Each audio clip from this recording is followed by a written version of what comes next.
경기 침체, 관세 정책 이런저런 상황으로 미국 시장이 하락을 했다라고 많이들 얘기를 합니다. 그거 아닙니다. 트럼프 대통령 자체가 시장이 하락하는 것을 용인했다고 볼 수 있겠죠. 미국 시장이 언제 반등의 흐름과 상황이 바뀔 것이냐 끝나야 됩니다. 미국 내에서도 침체다 아니다 갑론을박이 많습니다. 경기 침체는 아닙니다.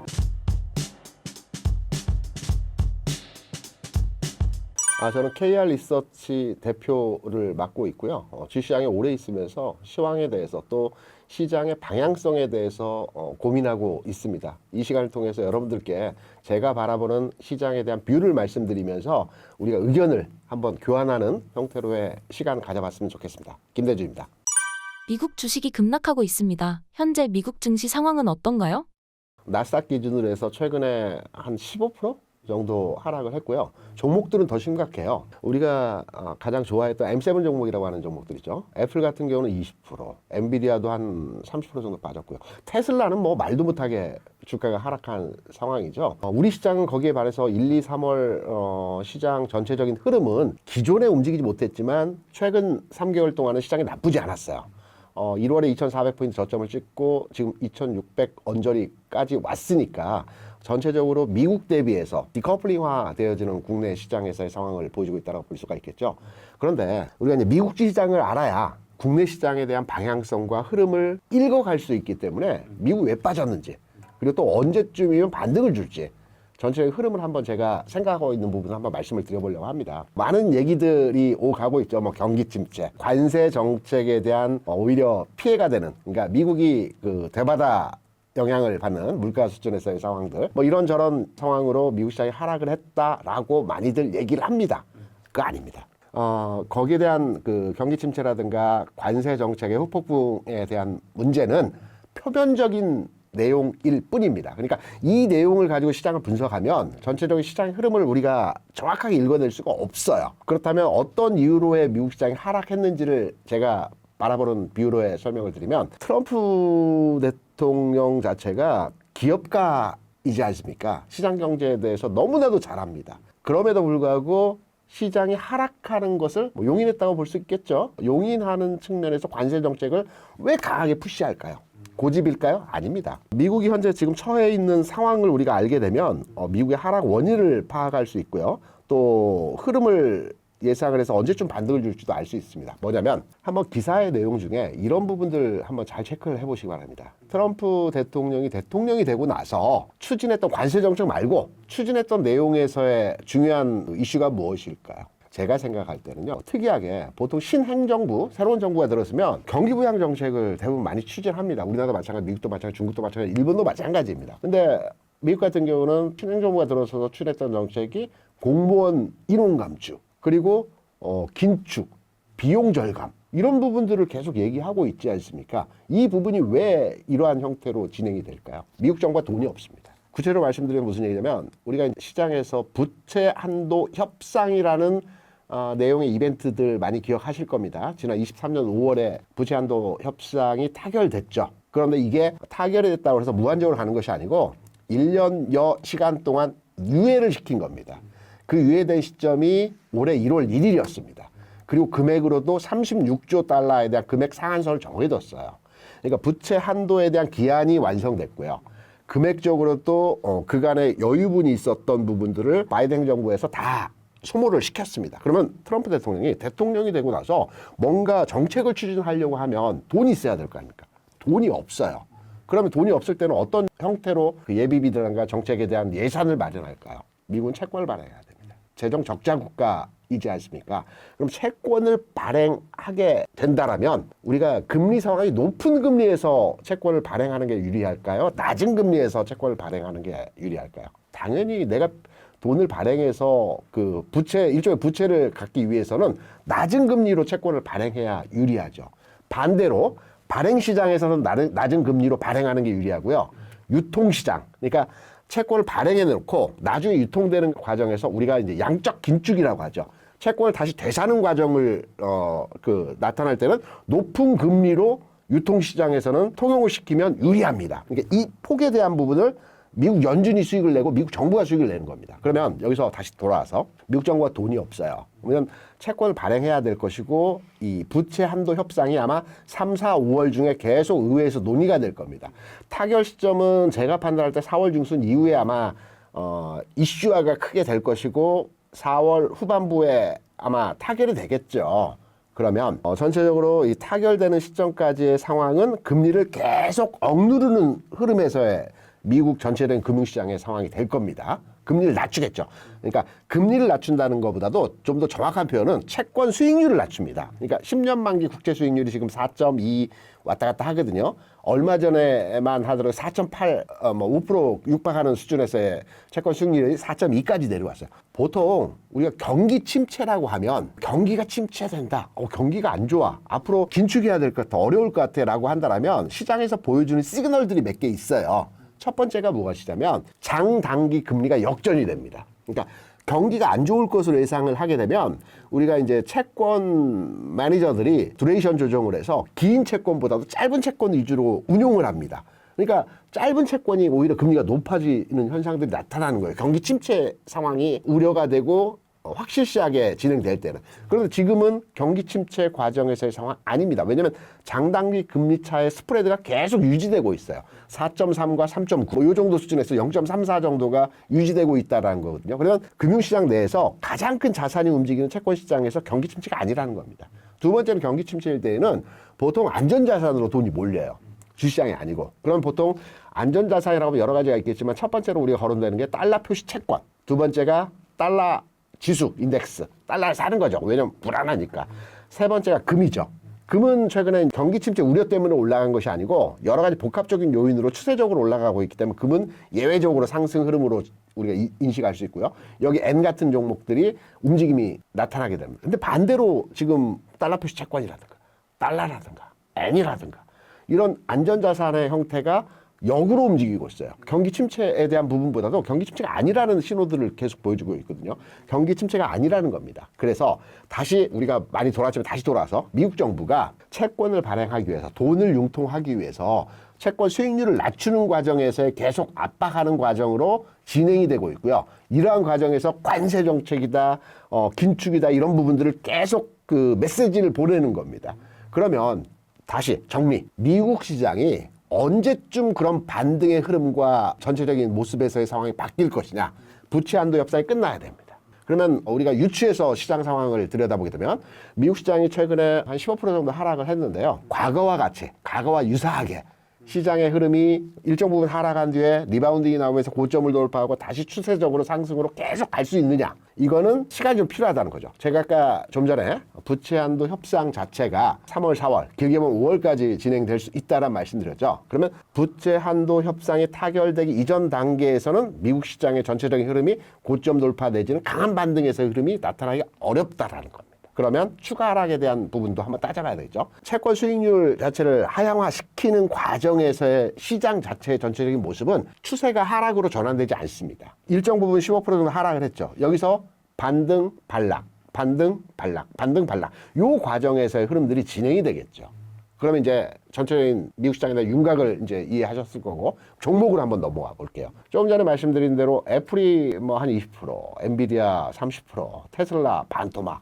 이 종목들이 다시 상승 흐름으로 전환될까요? 제가 말씀드렸던 내용을 한번 잘 복귀하시면서 제가 알고 있는 내용으로서의 종목 간의 흐름을 한번 말씀을 드려보게 되면 국채 수익률이 하락하는 과정에서의 종목 간의 움직임은 고밸류에이션 종목은 못 갑니다. 다시 말해서 국채 수익률 그리고 달러 약세 현상이 나타날 때는 고밸류, 우리가 보통 M7 종목이라고 한다면 기술주를 얘기하고 기술주들은 보통 밸류에이션, 그러니까 고평가 종목이라고 우리말로 해석할 수 있거든요. 고밸류에이션 종목들은 이때 주가가 움직이지 못합니다. 그럼 이때는 어떤 종목들이 움직이냐? 저밸류에이션 종목들입니다. 저평가 종목들이 움직이는 겁니다. 미국 시장에서 예를 들어서 최근에서 움직임이 진행되는 종목들을 보면 안 빠진 종목이요. 듀폰, 캐터필러, 존슨앤존슨, 엑스모빌, GE 이런 종목들은 비교적 시장 내에서 주가에서 비교적 견조하고 일부 종목들은 상승 흐름이 진행되고 있어요. 저밸류에이션 종목들이거든요. 저평가 종목입니다. 그러면 이 내용을 그대로 국내 시장에 등치시켜서 가져와서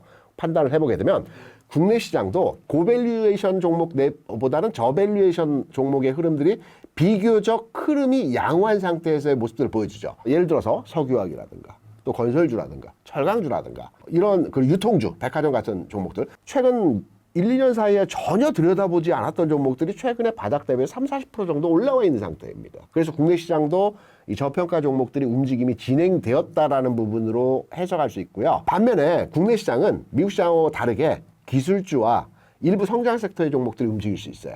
무슨 말이냐면 미국이 국채 수익률 하락을 하고 국채를 발행하기 위해서 어떤 정책적 전환의 흐름들을 만들어가는 과정에서는 달러 약세가 진행되는 현상들을 보여주거든요. 달러가 미국에서 미국 외로 빠져나가는 게 약세입니다. 이런 과정에서는 주식시장에서의 상황이 미국 주식시장은 정체되거나 일부 하락의 과정이 진행되는 반면에 미국 이외 국가 주식시장은 좋아요. 그래서 우리가 최근에 시장에서의 상황을 보면 유럽 증시 신고가에서 뭐 정체되긴 했지만 신고가도 중국 증시 상승 지수 기준 좋죠. 우리 시장도 최근 3개월 나쁘지 않습니다. 뭐 등등등의 국가의 종합지수 주식시장의 상황을 보게 되면 관세를 추진해서 경제 데미지를 입을 걸로 예상을 했지만 오히려 주식시장에서 경제 구조적 측면에서의 흐름을 보여주는 주식시장의 상황은 나쁘지 않다라는 겁니다. 그러면 이거를 추론해서 국내 시장에 대한 내용이 가장 중요하기 때문에 앞으로 전망치를 보게 되면 제가 3, 4, 5월이라고 말씀드렸죠. 부채 한도 협상이 타결되고 해소되고 다시 달러 강세로 가는 과정 그리고 금리가 일부 상승하는 과정에서의 흐름이 진행될 때 M7이 갈 거고 M7이 가기 전까지는 미국 이외의 주시장은 나쁘지 않다라는 겁니다. 그래서 최근 내에서 미국과 우리가 디커플링 되면서 미국은 굉장히 많이 빠졌는데 우리 시장은 장 초반에 잠깐 빠졌다가 들어올리고 잠깐 빠졌다 들어올리고 이런 현상들이 계속 나타나는 겁니다. 그래서 3, 4, 5월에는 종목의 차는 약간 다를 수 있겠지만 그게 방산이, 조선이, 반도체가 일부 이렇게 종목들이 흐름이 있을 수는 있겠지만 시장 자체적인 전체의 분위기는 나쁘지 않다라는 겁니다. 그래서 미국 시장의 흐름에 대한 하락 원인 그리고 전망 이 부분을 우리가 이제 뉴스에 나오는 것처럼 관세 때문에 또는 경기 침체 때문에 파월은 또 경기 침체가 아니라고 얘기하잖아요. 미국 내에서도 침체다 아니다 이게 갑론을박이 많습니다. 경기 침체는 아닙니다. 제가 말씀드린 과정에서 구체적인 데이터를 말씀드리면 소비가 침체됐지만 산업성이 올라가고 있고 뭐 여러 가지 내용적 측면을 보게 되면 침체 과정으로 가는 과정은 아닙니다. 말의 공포다 뭐 여러 가지 메시지들이 있는데 그거에 현혹되실 필요는 없다고 보고요. 전체적으로 시장의 구조적 측면에서의 지금 상황은 미국이 부채 한도 협상 이후에 어떤 재정적 재원을 마련해서 새로운 추진하기 위한 사업을 추진하기 위한 과정에서 재원 마련 과정에서의 경제 상황의 흐름이 현재 진행되고 있고 이 과정에서 주식시장에서 영향도가 이렇게 만들어지고 있다는 측면으로 이해를 하시면 주식 투자를 하심에 있어서 조금 더 용이하게 이해할 수 있는 내용으로 해석하실 수 있을 겁니다. 제가 바라보는 미국 시장의 전체적인 방향성과 흐름에 대한 내용입니다. 현재 한국 경제 상황과 증시 상황은 어떤가요? 경제 안 좋다고 그러죠. 그렇게 좋지만은 않아요. 제가 앞서서 미국이 경제 침체가 아니라는 이유의 첫 번째 근거가 장단기 금리 차의 역전이라는 말씀을 드렸죠. 우리는 역전입니다. 우리는 역전되어 있습니다. 이게 작년 말 정도에 역전이 된 걸로 알고 있어요. 3년과 10년 국채 수익률이 역전이 돼 있어요. 그러니까 우리 경제 상황은 미국에 비해서는 그렇게 녹록지는 않아요. 그런데 우리가 이제 경제 상황에 대한 전망과 데이터 확인을 하기 위해서 수출 경제 지표를 많이 들여다보지 않습니까? 우리가 이제 수출 경제 지표는 매월 1일에 수출 데이터가 나오고 매월 15일에 무역 수지가 발표가 됩니다. 우리는 이제 수출과 무역 수지가 굉장히 경제에 대한 방향성을 많이 판단하는 근거이기 때문에 이 내용이 굉장히 중요한데 일단 지난해 기준으로 해서 수출이 거의 7천억 불 역대 최고치입니다. 6,800, 6,900불 정도 됩니다. 억불 정도 수출 증가하고 있어요. 그리고 우리하는 반도체도 역대급 지난해 수출했습니다. 물론 연이 바뀌어서 올해 월간 단위로 조금 왔다 갔다 하는 현상들이 보여지고 있지만 추세, 수출이나 산업은 전체적으로 관성의 법칙에서 하나의 방향성이 만들어진 그 방향성으로 일정 기간 동안 가게 되어 있어요. 그래서 경제에 대한 전망치는 현재 장단기 금리 역전으로 해서 전망치는 부정적으로 보는 견해들이 일부 있어요. 수출 데이터가 여전히 살아있기 때문에 우리 경제가 현재는 그렇게 좋지는 않지만 연속된 수출의 증가 추세가 이어진다라고 감안한다라면 나쁘지는 않을 것이다 라는 전망치에 대한 개인적인 소견을 가지고 있고요. 주식시장에 대한 비율을 말씀을 드리게 되면 제가 앞서 모두의 1, 2, 3월 올해 시장 좋았다라고 말씀을 드렸죠. 물론 체감적으로 좋지는 않으실 수 있겠지만 지수적 관점으로는 1월 초에 2,400포인트에서 지금 2,600포인트니까 3개월 연속 양봉을 주고 있고요. 수치적으로는 나쁘지 않아요. 이 추세가 저는 올 한 해 연속적으로 진행될 것으로 판단이 되고 있어요. 왜냐하면 우리가 기저효과죠. 지난해 2,900포인트 찍고 워낙 안 좋았기 때문에 올해 조금씩 좋아져도 굉장히 좋게 느껴지는 기저효과에 대한 부분들이 반영이 되고 있죠. 그래서 올해 주식시장 또한 경제 상황이 스무스하게 돌아가는 형상에서의 모습이 진행될 것이고 주식시장도 아주 급격한 흐름에서의 상승 요소를 현재 완벽하게 갖추지 못했지만 점진적 상승의 흐름은 나타날 가능성이 크다. 그래서 시장에 대해서 크게 우려하실 필요는 없다. 적재적소. 그러니까 이런 장에서는 시장의 지수가 불받아서 크게 가는 장이 아니기 때문에 종목 간의 순환에 따른 투자 전략이 좀 필요한 구간에서의 시장 상황이다. 이렇게 말씀드릴 수 있습니다. 최근 반도체 시장 분위기 어떻게 보고 계신가요? 주가가 산업에 대해서 기업에 대해서 반영하는 지표라고 얘기들을 하시기 때문에 삼성전자에 대한 주가적 측면만 놓고 보면 좋지 않죠. 왜냐하면 5만 원대에서 6만 원을 크게 벗어나지 못하는 가운데서 최근 계속적으로 움직임이 진행되고 있죠. 그런데 제가 올해는 삼성전자의 가능성을 두고 있습니다. 몇 가지 측면에서 가능성을 두고 있다라는 말씀을 드리는데 제가 지금부터 드리는 말씀에 대해서 이게 실현된다라고 가정을 하게 되면 우리가 기존의 삼성전자가 9만 원대 고점 그리고 연속된 하락으로서 5만 원, 6만 원대에 정체되어진 이 박스에 갇혀있는 지금의 주가 수준이 저는 개인적으로 10만 원을 넘어서서 20만 원까지도 갈 수 있다라는 전제로의 해석을 하고 있어요. 첫 번째, 인텔입니다. 지금 반도체 산업에서 가장 핫 이슈는 글로벌적으로 판단을 해서 인텔에 대한 매각 문제이죠. 인텔에 대해서 관심을 갖고 있는 기업들은 굉장히 많아요. 뭐 애플을 포함해서 최근에 TSMC 얘기도 나오고 있죠. 퀄컴도 그렇고 브로드컴도 그렇고 인텔을 인수하고자 하는 관심이 있어 하는 회사들 굉장히 많고요. 그 중에 하나도 삼성전자입니다. 제가 판단할 때는 TSMC의 기사가 가장 최근에 나왔기 때문에 TSMC가 인텔을 인수할 가능성은 극히 작습니다. 왜냐하면 이 반독점 규제에 대한 부분 때문에 TSMC가 인텔 파운드리까지 포함해서 인수할 때에는 반독점 규제법에 틀림없이 걸립니다. 그리고 나머지 기업들, 애플 같은 경우는 AP 그러니까 그 휴대폰에 들어간 AP 관련해서 인텔이 필요하긴 하나 시너지가 그렇게 나지 않아요. 관심도는 있지만 적극적으로 매수 의향을 보이지는 않을 거예요. 그리고 퀄컴이나 브로드컴 같은 경우는 자금력이 현재로서 그렇게 원활하지 않습니다. 인텔이 한 130조 정도 인수 비용이 필요하다라고 해요. 그런 상황에서 TSMC 제끼고 애플 제끼고 라고 한다면 브로드컴과 퀄컴이나 뭐 등등등 나머지 기업들이 관심도를 표명할 수 있겠지만 자금력 규모의 면에서 크게 현재 상황에서 적절일 수는 없을 것 같고 반면에 삼성전자는 현재 현금 이익잉업은 유보금이 한 150조 정도 사내에 유보가 되어 있습니다. 자금력은 충분히 인수할 수 있는 자금 여력이 됩니다. 그리고 이제 이재용 회장이 연초에 삼성 그룹에 대한 비전을 발표하면서 올해는 적극적인 M&A를 통해서 회사를 혁신시키겠다라고 메시지 줬어요. 그러니까 M&A나 뭐 이런 부분에 대한 가능성들을 두고 있는데 뭐 트럼프 대통령이 국내 기업을 외국에 매각하지는 않을 것 같아요. US 스틸도 우리가 이제 기억을 하고 있지만 그러면 삼성이 인수한다기보다는 협업을 할 수는 있겠죠.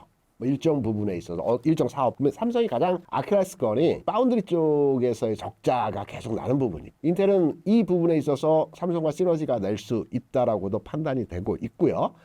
그리고 무엇보다 삼성이 제가 앞서 말씀드린 10만 원을 넘어서 20만 원을 갈 수 있는 가능성을 두고 있는 내용이라고 한다면 인텔과 협업을 통해서 삼성전자가 노리고 있는 기사가 많이 좀 되고 있습니다. 현재 조금씩 나오고 있는데 주가의 반응을 크게 일으킬 수 있는 부분이 엑시노스입니다. 엑시노스에 대해서 좀 더 구체적으로 말씀드리자면 삼성의 매출 구조를 읽어보면 우리가 이제 삼성 반도체 기업으로 다들 알고 계세요. 물론 반도체가 주력 산업이긴 합니다. 근데 삼성의 전체 매출 구조 측면에서 보게 되면 40%는 반도체, 40%는 휴대폰, 그리고 20%는 전장, 하만, 가전입니다. 그러면 휴대폰 사업부도 거의 핵심적으로 반을 차지하는 삼성의 매출을 차지하고 있어요. 다만 우리가 반도체에 대해서만 삼성에 대해서 왜 거론을 하게 되냐면 반도체 이익이 크기 때문입니다. 디램 가격의 등락에 따라서 삼성의 이익이 크게 늘어났다가 줄어들었다 하죠.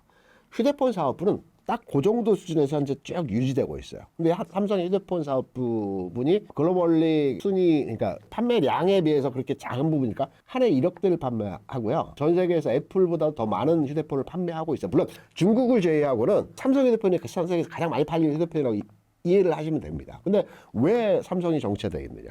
이게 핵심입니다. 우리가 휴대폰 하나 한 대가 한 50만 원, 200이라고 잡고요. 200만 원이라고 할 때 삼성이 벌어들이는 돈이 크지가 않아요. 왜냐하면 우리가 엔지니어 잘 아시겠지만 휴대폰에 보면 AP, 어플리케이션 프로세싱인가요? 이 AP라고 하는 작동 기기가 있는데 이 반도체죠. 이게 이제 그 휴대폰 내에서 모든 오더를 내리는, 그러니까 이거 해라 작동을 오더를 내리는 이제 총괄 G센터 같은 반도체인데 이거를 삼성이 자체적으로 만들지 못합니다. 이게 퀄컴사의 그 제품을 가져다 쓰거든요. 근데 이게 휴대폰 가격의 전체 가격의 40%입니다. 그러니까 휴대폰을 많이 팔아봐야 삼성은 이것 빼고 저것 빼고 나면 로열티 주고 나면 남는 돈이 별로 없는 거예요. 지금까지는. 그래서 삼성의 주가가 움직이지 않았어요. 근데 최근에 인텔 인수도 그렇고요. 최근에 기사들 보시면 삼성이 자체 AP 지금까지는 오래전에 개발을 해놨던 엑시노스가 발열 문제 때문에 크게 시장에서 이렇게 활용되지 못했거든요. 근데 지난해 유럽에 한번 시판됐다가 발열 때문에 다시 회수했고요. 올해 하반기에 젯 플립을 기준으로 해서 엑시노스를 장착한다고 그래요. 이게 이제 나노 공정하고도 연관이 돼 있습니다. 삼성이 최근에 4나노 그 반도체 부분에 있어서 수율이 개선되고 있다라는 얘기들이 많이 나오고 있죠. 굉장히 혁신적인 겁니다. 요것도 하나 우리가 괄목할 만한 주가 반응으로서 현상을 판단할 수 있고요. 4나노가 지금 한 75%, 80% 수율이 나오는데요. 여기서 한 90% 정도까지 수율이, 그러니까 수율이라고 하는 것은 분량이 한 10%, 15% 나온다는 얘기예요. 수율이 85% 나온다는 얘기는. 그러니까 분량이 조금 나와야 생산성이 맞는 거거든요. 최소 90%까지는 나와야 이게 이제 상용화되고 양산이 될 수 있는 상황입니다. 4나노급에서 지금 75%, 85% 정도 수준에서의 수율이 나오고 있어요. 그러면 조금만 더 연구개발을 통해서 매진하게 되면 90%가 이제 바로 눈앞에 있는 겁니다. 그럼 4나노급이 쓰임새가 가장 많아요. 돈 되는 건 3나노입니다. 근데 3나노는 TSMC가 다 하고 있어요. 삼성은 지금 새롭게 개발하고 있는 2나노를 개발하고 있는데 2나노는 이제 먼 시기의 얘기고요.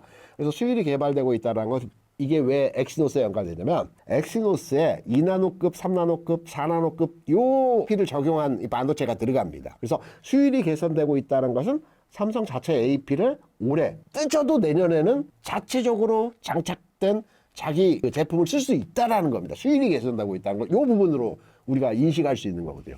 이게 개선되면 휴대폰 사업 부분에서 전 세계에서 가장 많이 팔리는 중국 제외하고 휴대폰 사업부에서 이익이 10조 이상 늘어납니다. 어마어마하죠. 그러니까 우리가 보통 반도체가 뭐 분기당 4조를 벌었네, 7조를 벌었네 하는데 휴대폰에서만 추가로 판매를 하지 않아도 10조 이익이 발생해요. 이게 이제 퀄컴사를 쓰는 대체 비용으로 우리가 환산할 수 있거든요. 그러면 삼성전자가 10만 원 넘어가는 상황이 나더라고요. 그래서 삼성의 반도체에 대한 가장 큰 핫 이슈는 두 가지인데 인텔에 대한 인수 또는 협업에 대한 가능성이 삼성과 연결될 수 있느냐.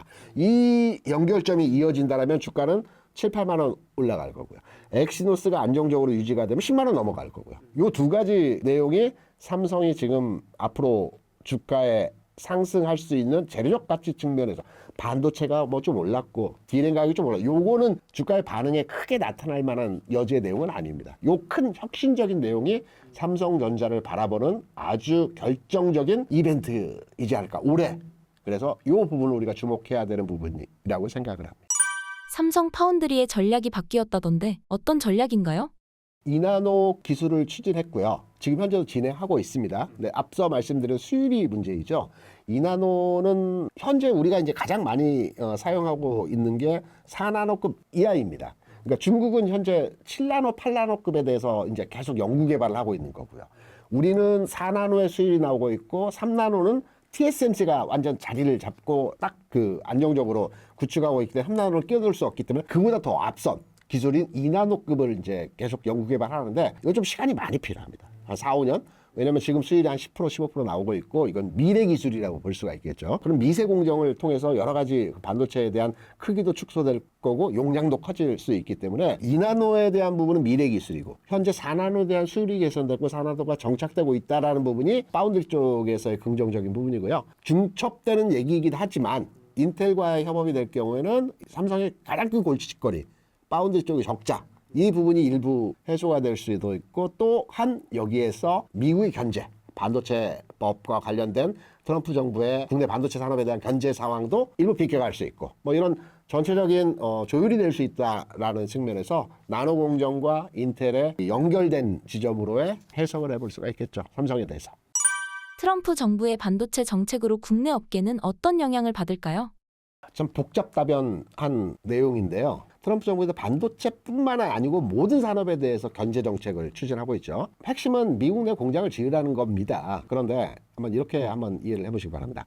미국이 현재 공장을 짓고 있거든요. 네, 텍사스 쪽이나 미국에 이제 공장을 짓고 있는 지역이 민주당 의원들이 장악하고 있는 지역이에요. 그러면 이제 구조적으로 미국의 정치적인 부분과 한번 연결지어서 반도체법이 좀 더 강화될지를 한번 우리가 유추해 보게 되면 지금 미국 의회가 인원 대비해서 구성비가 의회 하원이 450명이거든요. 대략 220대 220입니다. 그리고 원래 공화당이 좀 많았는데 흔히 장관으로 기용된 분들이 많기 때문에 거의 동수거든요. 이런 과정에서 뭐 반도체법이든 아니면 다른 여러 법안들을 추진하게 될 때 의회의 동의가 필수적으로 필요합니다.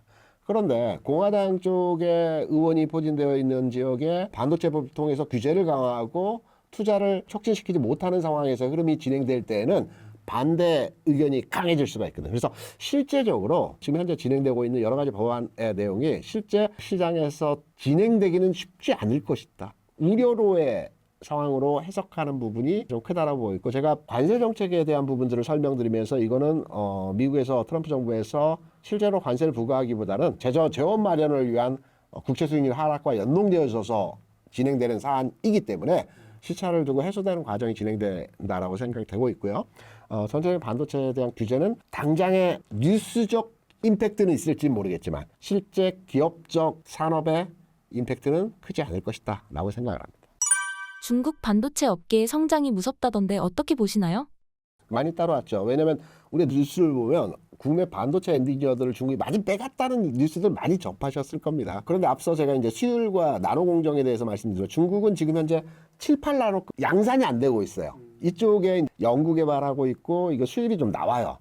근데 우리는 지금 4나노급에 대해서 85% 수준의 수율이 나온다. 격차가 있습니다. 그러니까 많이 따라오긴 했어요. 예전에 비해서 굉장히 많이 따라왔죠. 우리가 TSMC의 3나노를 지금 못 따라가고 있는 것처럼 중국은 7, 8나노에서 우리의 4나노를 아직 격차가 있는 상황에서 못 따라오고 있기 때문에 이게 뭐 7, 8나노를 하다가 4나노로 바로 갈 수 있는 상황은 절대 아니거든요. 아무리 기술자, 엔지니어를 많이 유출해 갔다 하더라도 격차는 틀림없이 있다. 다만 7나노, 8나노, 9나노, 10나노에 쓰이는 반도체 시장에서의 파이가 있지 않습니까? 요 파이는 일부분 잠식해 가고 있는 것은 사실입니다. 우리는 계속 신기술 앞서가는 TSMC가 1등이라고 하면 패스팔로, 그러니까 2등으로서 계속 견제해가며 진행되는 상황이기 때문에 우려는 일부 되긴 하지만 실제적으로 그 우려가 시장을 완전하게 잠식하면서 중국이 우리를 넘어선다라는 것은 과도한 우려의 해석이 아닐까라고 생각을 하죠. SK하이닉스의 현재 상황은 어떻게 분석하시나요? SK하이닉스는 아무래도 엔비디아와 연관된 주가 동향에 대한 판단으로 해석을 해야 되기 때문에 엔비디아에 대한 주가를 먼저 우리가 대략적으로 한번 판단해 보게 되면 엔비디아의 매출, 그러니까 최근 한 8분기 내에서의 매출이 70억 불이었던 매출이 130억 불의 매출로 올라섰어요. 130억 불이 180억 불, 180억 불이 220억 불, 220억 불, 280억 불, 300억 불, 350억 불, 390억 불, 이렇게 매출이 증가 추세를 보여줬어요. 근데 여기서 중요한 것은 뭐냐면 처음에 제가 70억 불이라고 말씀드렸어요. 70억 불이 130억 불이 되었지 않습니까? 이게 한 80% 정도 매출 증가율이죠. 최근에서 매출 증가율을 보게 되면 350억 불에서 390억 불이에요. 절대 수치는 커졌지만 350과 390의 등차를 보게 되면 한 4%예요. 그러니까 1년 전만 하더라도 매출 증가율이 70, 80%에서 14%대로 절대 금액은 늘어났지만 이 증가율 자체가 감소하고 있죠. 한계 효용에 다다른 상황이라는 겁니다. 그래서 엔비디아의 주가 자체도 고점을 돌파하지 못하고 하락 이후에 반등, 반락, 반등 이 과정이 진행되는데 당분간도 다음 실적 수준의 결과치가 발표되기 전까지 이러한 현상들의 모습들이 진행될 것 같아요. 그리고 하이닉스 같은 경우에도 엔비디아의 주가에 연동돼서 이러한 흐름들이 진행이 될 것으로 판단되고 있으나 가격적, 금액적, 주가적 측면에서 보면 여전히 저평가되어 있죠. 그러니까 지금 수준보다 좀 더 올라갈 겁니다. 24만 원, 25만 원 고점 라인이 있고 지금 한 20만 원 근처에서 흐름이 진행되고 있는데 이 고점 수준까지의 타치는 가능하겠으나 돌파 흐름까지 나오기는 새로운 이슈가 필요할 거고요. 그리고 삼성과 하이닉스 대비해서 반도체에 대한 투자 관점으로 우리가 접근을 해보게 되면 제가 지금까지는 좀 산업적 측면에서의 말씀을 드렸다면 투자적 관점에서 종목에 대한 접근으로 해보게 될 때 그러면 삼성전자를 살까요? SK 하이닉스를 할까요? 라고 질문하신다면 투탑은 좋긴 하나 탄력적 측면에서 우리가 투자 가치 측면, 그러니까 우리 주식은 최소 비용으로 최대 효과, 효율적 자산 배분이지 않겠습니까? 메리트가 없습니다. 그러면 우리가 이제 가벼운 소부장이라든지 또는 HBM이라든지 이런 종목들을 사야 되는 게 맞다라고 보고 있는데요. 새로운 최근에 시장의 패션이 바뀌고 있어요. 뭐냐면 첫 번째는 레거시 반도체 혁명입니다. 기존 전통적인 강세 현상에서 보여줬던 레거시 반도체. 특히 소부장 내에서 소재주의 주가 움직임이 굉장히 움직임이 예사롭지 않다는 소부장에서 소재라고 한다는 것은 한솔케미칼, 동진세미컴, 솔브레인, TSK 같은 종목들이 소재 관련 종목들이라고 보고 있거든요. 소재주들은 반도체 경기가 좋아지는 과정에 첫 번째로 움직이는 종목이에요. 레거시 반도체라고 합니다. 이 종목들 한식 대표적으로 판단하고 있는 8만 원, 9만 원 저점 찍고 지금 한 14만 원, 13만 원까지 올라왔어요. 어느새 한 40% 이상 올라왔단 말입니다. 한 2년 동안 주가가 빠지다가 바뀌고 있어요. 그러니까 첫 번째는 반도체 종목들의 변화에 있어서 레거시 반도체 쪽에서의 흐름이 집중되고 있다. 그래서 관심도를 가져갈 때 소재주에 대해서 먼저 관심을 가져야 된다라는 측면으로서 말씀을 드리고요. 올랐지만 추가 상승 여력이 있어 보입니다. 두 번째, AI 반도체에 또 변화가 있습니다. 기존까지는 하이닉스가 움직이면 이제 후공정단에서의 한미 반도체 같은 AI 관련 반도체 종목들이 움직임이 강했어요. 근데 최근에는 연동하지 않아요. 안 움직여요. 최근의 변화는 뭐냐면 AI 산업에서의 반도체 부분의 혁신이 변화했어요. 기존에는 이렇게 단층을 TC 본딩 하는 이렇게 압착하는 형태로 한미 반도체가 강했다고 한다면 산업이 확장됩니다. 최근에 움직이는 것은 유리기판, CXL, 온디바이스. 이게 AI 산업의 하이닉스와 연동된 반도체 산업의 변화입니다. 그럼 어떤 종목으로 접근해요? 유리기판은 대표주가 SKC죠. 그리고 필옵틱스. 그 다음에 최근에 이제 강했던 종목 중에서 흐름을 보게 되면 몇몇의 종목들이 흐름이 진행되고 있습니다.